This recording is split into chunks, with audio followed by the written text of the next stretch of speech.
আমাদের পক্ষেও মামলা হয়ে গেছে দুইটা, আমাদের কটূক্তি করার জন্য। আসসালামু আলাইকুম সম্মানিত ভিউয়ার্স, দেশ ও দেশের বাইরে আপনারা যে যেখান থেকে ভিডিওটি দেখছেন, আশা করছি সবাই ভালো আছেন, আমিও ভালো আছি।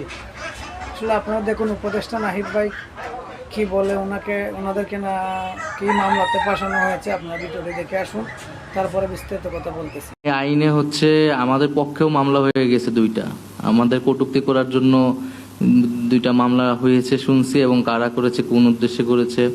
সো এটা আমাদের জন্য বিব্রতকর আর কি। তো আসিফ স্যারকে আমি আগেও বলেছি, আমাদের এই ক্যাবিনেটে আলোচনা হয়েছে। সো এইটাও আমি আসিফ স্যারকেও এখানেও সবার সামনেই বলছি, বা আপনারা যারা আইন বিশেষজ্ঞ আছেন, এই আইনটাকে ইমিডিয়েটলি কি করা যেতে পারে, সেটা বাতিল বা স্থগিত বা কোনো মামলা যাতে আর না নেওয়া হয় এই মুহূর্ত থেকে।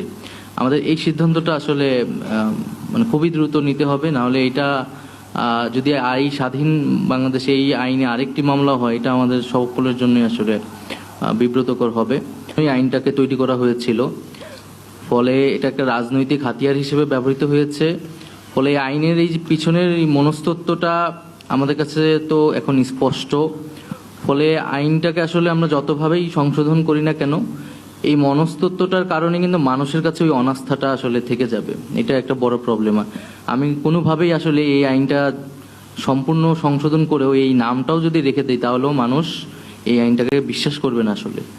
ফলে এই মনস্তত্ত্বটা পরিবর্তন করে, যেখানে আমরা বলেছি যে এটা যেই সুরক্ষা, সেই সুরক্ষার জন্যই একটা ইন্টেনশনটা পরিবর্তন করে আমাদের আইনের পরিবর্তন করা দরকার। এখানে অনেক ধরনের প্রস্তাবনা এসেছে, সেই প্রস্তাবনাগুলোকে আমলে নেওয়া উচিত, এবং সেটা আমলে নিয়ে নতুনভাবে আসলে আইনটাকে বা পরিবর্তিত যে পরিস্থিতি আছে, আরও যেসব বিষয় অ্যাড করা দরকার, সংযোজন বিয়োজন করে আইনটা করা উচিত।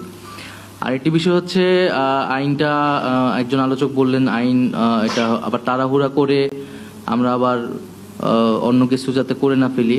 আমরা যেহেতু একটা সমাধান চাচ্ছি, এমন একটা সমাধান করা উচিত যেটা সাস্টেনেবল হবে আর কি। এখন আসলে ততদিন পর্যন্ত এই আইনটার কি হবে, এই সিদ্ধান্তটা আমাদের ইমিডিয়েটলি নেওয়া উচিত। আমরা সংশোধন করি বা নতুন করেই করি, কিন্তু এখনো তো এই আইনটা আছে, এবং এই আইনে আমাদের পক্ষেও মামলা হয়ে গেছে দুইটা, আমাদের কটূক্তি করার জন্য। সম্মানিত ভিউয়ার্স, আসলে আপনারা দেখলেন যে নাহিদ ভাই নিজের মুখে উনি কি বলেছেন, মামলা মোকদ্দমা হয়েছে।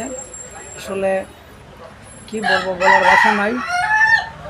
আর এই বিষয় নিয়ে আমরা বেশি কথা বলতে চাই না।